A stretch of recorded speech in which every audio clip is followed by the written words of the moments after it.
Fala, investidor! Seja muito bem-vindo a mais um vídeo e hoje quero conversar com você sobre Soja 3 Boa Safra. Empresa essa que há pouco tempo atrás, em 2024, antes de um momento bem complicado que a empresa passou, já quero conversar melhor com você, era cotada a mais de R$17. Hoje cotada a menos de 9, na casa dos R$8. Ou seja, a empresa já foi negociada ao dobro da cotação que é negociada hoje. Por que essa queda? A empresa perdeu fundamentos? Algo a se preocupar em um ponto de não mais investir na empresa? É uma empresa que hoje tem um nível de risco muito elevado? Quero conversar sobre tudo isso com você. Por quê? É uma empresa que durante aquele período, já vou te mostrar aqui o gráfico melhor, eu me refiro a esse período aqui, ó, 2024, no início de 24, a empresa era negociada a R$17,50.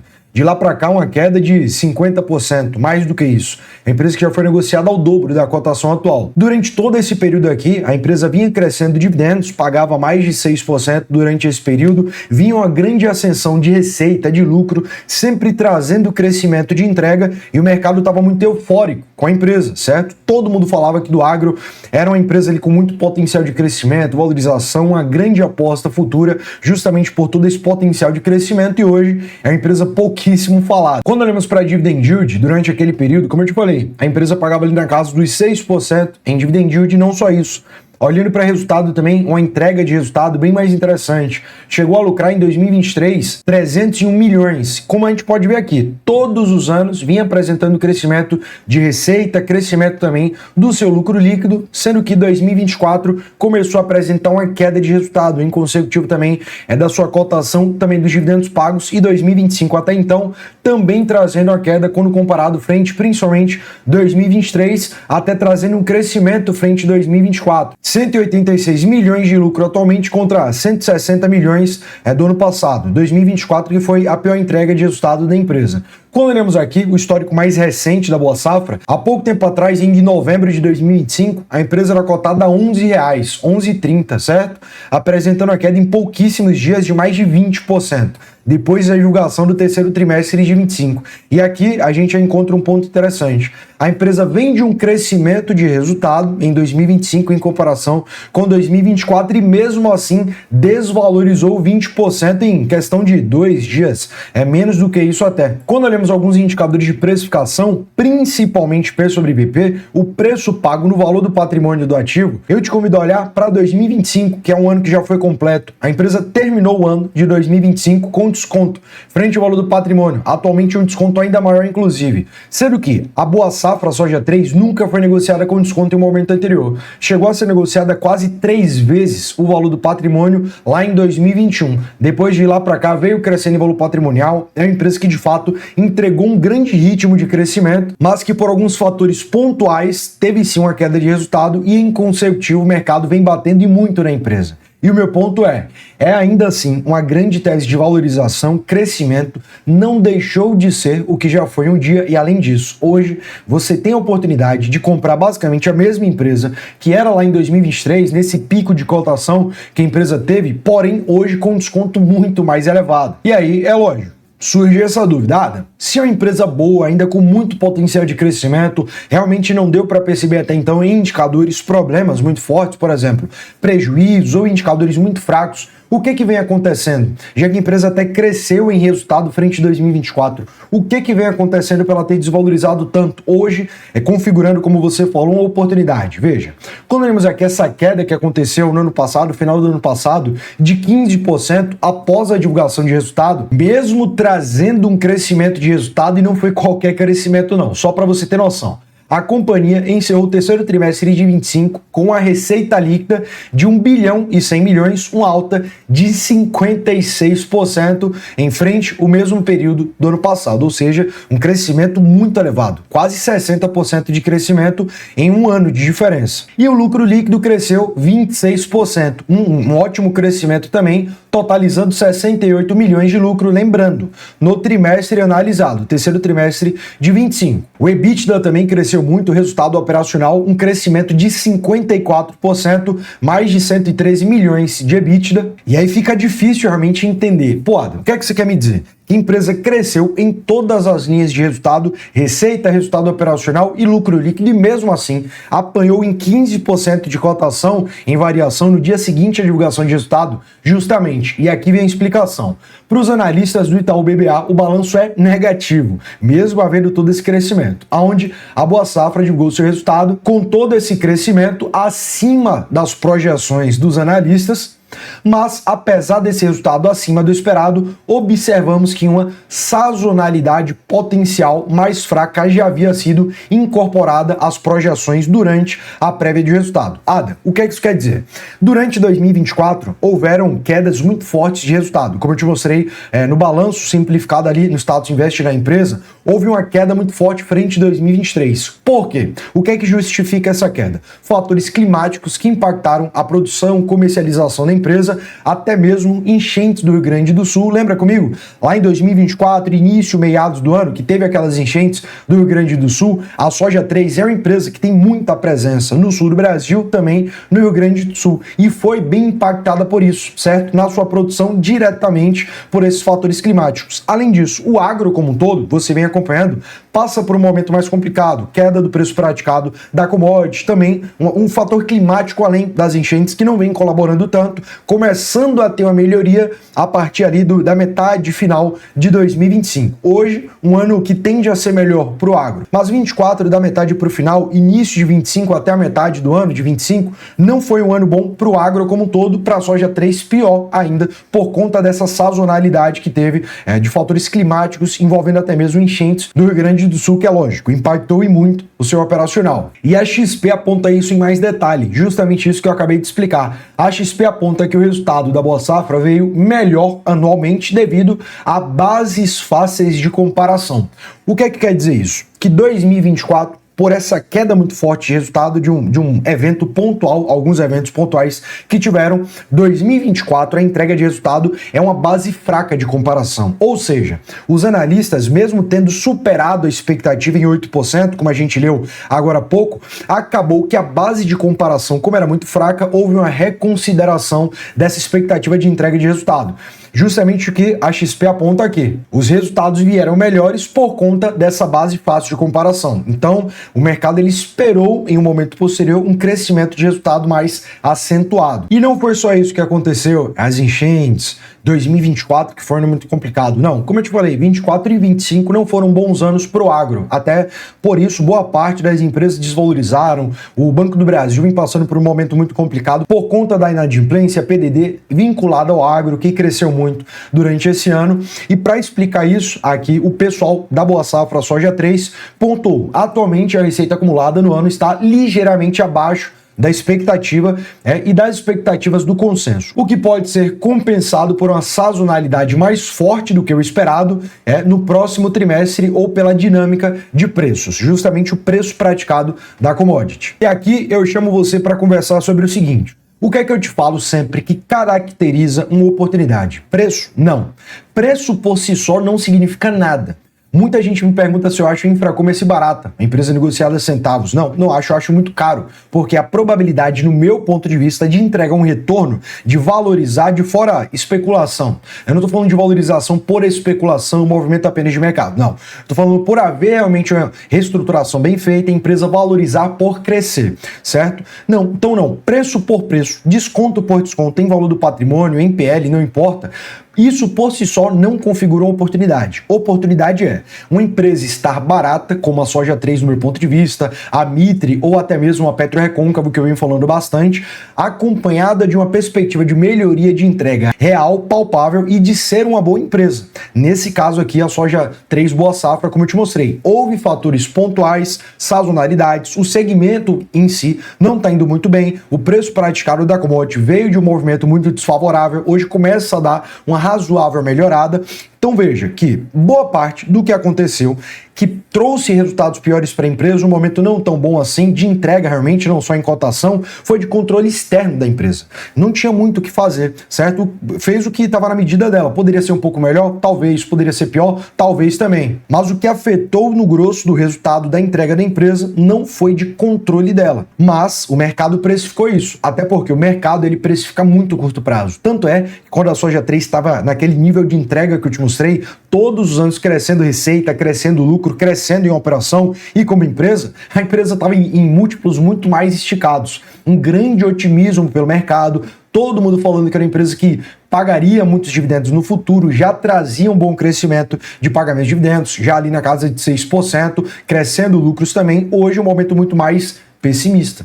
E é justamente nesse momento que encontramos grandes oportunidades. Sem sombra de dúvidas, a Soja 3 vai se recuperar, é uma empresa que vai crescer, é lógico, eu não posso cravar porque é a Bolsa, né? A Bolsa é muito imprevisível, mas na minha expectativa, na minha perspectiva e na minha projeção, vai acontecer. Mas no final das contas, só quem ganha com isso é quem se antecipa ao movimento do mercado. Hoje, aos R$ 9,00, é uma empresa que está de graça. A Soja 3, pelo que tá de graça. E não sou só eu que acho isso. Até o controle da empresa também acha.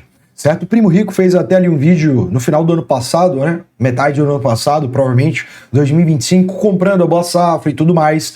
No período, acho que estava a R$13 também, eu até vi esse vídeo. Mas, além disso, os próprios controladores da Boa Safra todos os meses do ano, basicamente, compraram a empresa.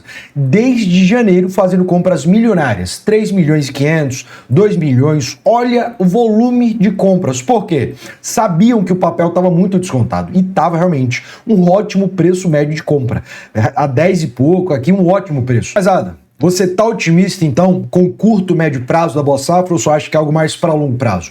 Já vou te falar o meu ponto de vista, mas quando olhamos aqui, realmente o momento atual, porque até então a gente falei mais fatos passados que trouxeram a empresa a estar onde está hoje. Mas quando olhamos para o hoje, o Itaú BBA rebaixa a ação e corta preço-alvo, ou seja, diminui o preço-alvo do ativo. E mesmo com esse rebaixamento do preço-alvo da empresa, hoje ainda assim é cotado muito acima em preço-alvo da cotação atual. Lembrando, aqui eu tô falando de uma instituição financeira apenas. A gente vai olhar para um consenso médio daqui a pouco, beleza? Como sempre eu trago aqui para você. Mas olhando para a expectativa do Itaú BBA, o novo preço-alvo de R$10. Isso aqui é um preço de curto prazo. Como eu te mostrei, isso sempre se atualiza. Os analistas, eles sempre fazem isso. Quando a perspectiva de curto prazo é melhor, eles automaticamente valorizam o preço-alvo do ativo. Percebe? Então não é uma métrica que você deve se guiar. Mas ainda assim eu quero mostrar. Hoje um preço-alvo de R$10, a empresa está cotada ainda muito abaixo disso. Uma redução de 33% em relação à expectativa de preço-alvo anterior divulgada pelo Itaú BBA, aonde a justificativa para isso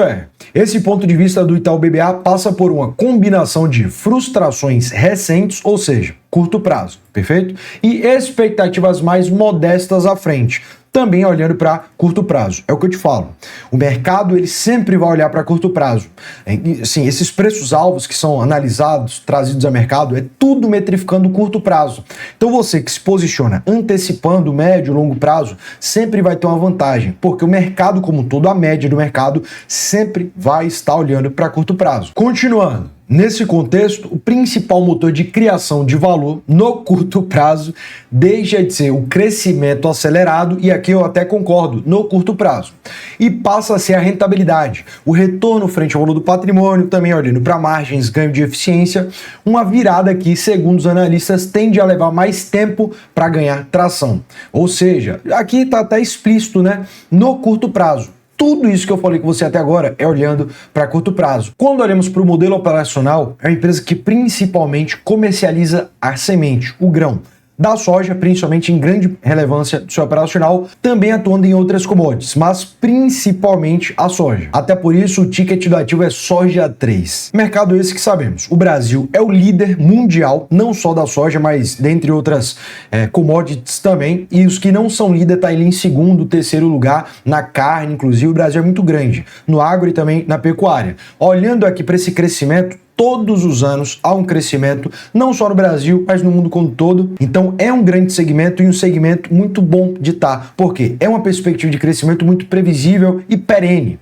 Mesmo sendo empresa comoditizada, é uma empresa que vai ter volatilidade de produção, de venda, de entrega, de preço praticado da commodity, vai valorizar, desvalorizar, tudo que a empresa cíclica passa. Mas a perenidade do operacional é inegável. Quando olhamos para dentro da empresa, capacidade, produção, volume vendido, a Soja 3 ela segue crescendo. Olhando para a capacidade produtiva, todos os anos apresenta crescimento, olhando para a área contratada todos os anos apresenta crescimento também, tendo hoje no acumulado de 25, 83% de toda a sua operação vinda da soja, também ali o restante em novas culturas, mas veja, a soja vem perdendo relevância. Por quê? Não porque vem sendo menor, mas porque a empresa vem diversificando sua operação em outras culturas. Por exemplo, em 2022, 98% de toda a operação da Boa Safra era da soja, apenas. Hoje, uma queda muito significativa, 83%. É bom, é bom. Até porque existe épocas de plantio, épocas de colheita e fica muito claro essa lacuna em entrega de resultado, receita, lucro. Vou te mostrar isso já no gráfico, vai ficar mais claro. Mas é uma empresa que precisa realmente ter outras culturas na sua operação para ter mais previsibilidade e linearidade de receita ao longo do ano. Olha isso aqui. Quando olhamos para a receita bruta, isso aqui não é uma coincidência, não. Primeiro trimestre de 23 e também o segundo trimestre, uma fraquíssima regeração de receita bruta. Primeiro trimestre de 24 e segundo trimestre, fraquíssima entrega. Primeiro de 25, segundo de 25, mesma coisa. Porém, quando partimos para o terceiro e quarto trimestre, uma grande geração de receita. A mesma coisa em 24 e 25 também. Por quê? Período de plantio, período de colheita e de comercialização, o que gera essa entrega de resultado pontual maior. Isso aqui só vem crescendo ao longo dos anos justamente por implementação de outras operações na sua operação principal. Quando olhamos para a dívida, é uma empresa que tem hoje uma dívida líquida de 1 bilhão 300 milhões, perdão, uma dívida total, ou seja, dívida bruta. Olhando para o seu caixa, 1 bilhão e 254 milhões, ou seja, é uma empresa que tem basicamente uma dívida líquida zero, um pouco só de dívida líquida quando considerado o seu caixa na equação. E o principal, a enorme parte, 95% da dívida bruta da empresa é de longo prazo. A dívida de curto prazo é baixíssima. Então não é uma empresa que vai entregar sustos, não é uma empresa que tem um alto nível de risco, não é uma empresa que vai entregar prejuízos por conta da despesa financeira dos juros pagos frente à dívida. De forma alguma. Uma saúde da gestão financeira elevadíssima, muito elevada, o que traz um nível também de segurança operacional muito maior. Então o que é que olhamos até então? É uma empresa muito segura, é uma empresa perene em certo nível, tendo volatilidade de entrega, pela commodity, enfim, mas é uma empresa segura, com ótimo potencial de crescimento, mesmo que não tão acelerado realmente como em um momento anterior, pelo cenário macroeconômico atual, não deixa de ser uma ótima empresa, que hoje está um excelente preço, por conta do que eu falei para você no início do vídeo. E é por isso que eu te falo, aqui na planilha de investimentos do canal, a gente vai olhar diversas metrificações de precificação agora, gestão de risco também, tudo mais. E eu sempre te falo que não dá apenas para tomar decisão de compra, é um bom ativo, não é? É um bom preço ou não é? Olhando para fórmulas, olhando aqui na planilha, por exemplo. Por quê? É uma empresa que hoje tem um nível de entrega baixo. Então, olhando para preço teto, projeção em um primeiro momento, é uma empresa que tem um dividend yield esperado de 3%. Por quê? Paga um baixo payout hoje, tem um lucro líquido muito menor do que em um momento anterior, então não está em um bom momento para dividendos. Quando olhamos para valuation, a mesma coisa. É uma empresa que em valuation não tem margem ao preço presente descontado. Um preço de R$ 7, hoje cotada quase aos R$ 9. Por quê? Mesmo sendo empresa com desconto frente ao valor do patrimônio, o que, como eu já te mostrei em um momento anterior, ela nunca, no seu histórico, antes de 2025, foi cotada com desconto frente ao valor do patrimônio, que é algo intrínseco à empresa. Hoje ela tem esse desconto. Mas mesmo assim, como entrega uma rentabilidade muito baixa, 7% apenas, por conta dessa entrega de resultado, é uma empresa que não tem margem frente ao valor presente. Olhando para o ranking das ações mais baratas da Bolsa, que metrifica todas as empresas do Ibovespa, sempre atualizada em tempo real. Hoje é uma empresa que, preço teto, não tem margem, é lógico, né? Olhando para o seu histórico, realmente não foi uma boa empresa para dividendos. Potencial de crescimento, quando olhamos para a média fórmula, não se encontra muito bem colocada também, apenas se encontrando bem aqui no preço justo, ou seja, potencial de valorização, porque, como eu já disse, é uma empresa que está bem descontada. Olhando para a gestão de risco e precificação, hoje, o nível de risco 6, por quê? Uma baixa rentabilidade, uma margem também muito baixa, é uma empresa que tem um dividend yield muito baixo, hoje inclusive até um pouco mais baixo do que isso, e em precificação não tem margem frente preço teto, tá cara frente o lucro e cara também frente resultado operacional. Então você percebe que, olhando apenas para esses números, indicadores, olhando apenas para métricas de precificação, não dá para objetificar isso como uma oportunidade. Isso você tem que fazer um estudo do ativo, um estudo do setor, o porquê da queda de entrega e de cotação e se há um potencial de crescimento. E aí realmente tem que ter habilidades de análise um pouco mais aprimoradas. Por isso que eu sempre te falo, não dá apenas para olhar para planilhas, fórmulas e tomar uma decisão. Hoje o mercado mercado não se encontra nem ganancioso, não se encontra também mais um indicador de medo que já teve em momentos anteriores, se encontra ali em neutro, tá? Agora, Ada, quero ter acesso a tudo isso também. Meio de ganância, gestão de risco, precificação, ranking de todas as empresas do Bovespa, sempre atualizado em tempo real. Valuation, preço teto de ações, fundos imobiliários, controle de toda a sua carteira. Ações, fundos imobiliários, renda fixa, ETF, tudo isso em uma planilha, que é automática e vitalícia. Funciona no computador, no celular e o melhor, você tem apenas um pagamento único e leva para sempre. Não tem mensalidade, recorrência, não. Adquire uma vez, leva para sempre. Tem interesse? Segundo o link da descrição. E para você que realmente quer aprimorar de uma vez por todas as suas habilidades de análise, escolha dos melhores ativos para crescimento, valorização, crescer sua carteira com segurança, mas aproveitando no momento macroeconômico atual, que sabemos é um momento muito oportuno, commodities nas mínimas, Selic em perspectiva de queda, a taxa de juros americana em queda também, muito dólar já entrando aqui no Brasil, um capital estrangeiro intenso, a valorização que já vem acontecendo para você que não quer perder todo esse movimento de valorização e aproveitar no lugar certo, ao preço certo e no momento certo. Primeiro link da descrição, volto a trazer para você aqui o mapa das ações. Esse que é meu projeto sobre ações, onde além de uma comunidade com acesso a mim, outros investidores, atualizações, oportunidades, você vai ter acesso ao curso do mapa das ações, onde eu te ensino direto ao ponto, sem enrolação, analisar precificação, todos os indicadores e escolher as melhores empresas que façam sentido em sua carteira e tragam um crescimento acelerado, porém com segurança. Tem interesse? Primeiro link da descrição, mapa das ações, um ótimo custo-benefício e um produto direto ao ponto. É isso que eu te garanto, certo? No mais, como sempre, foi um prazer te ter por aqui e nunca se esqueça, é só o começo.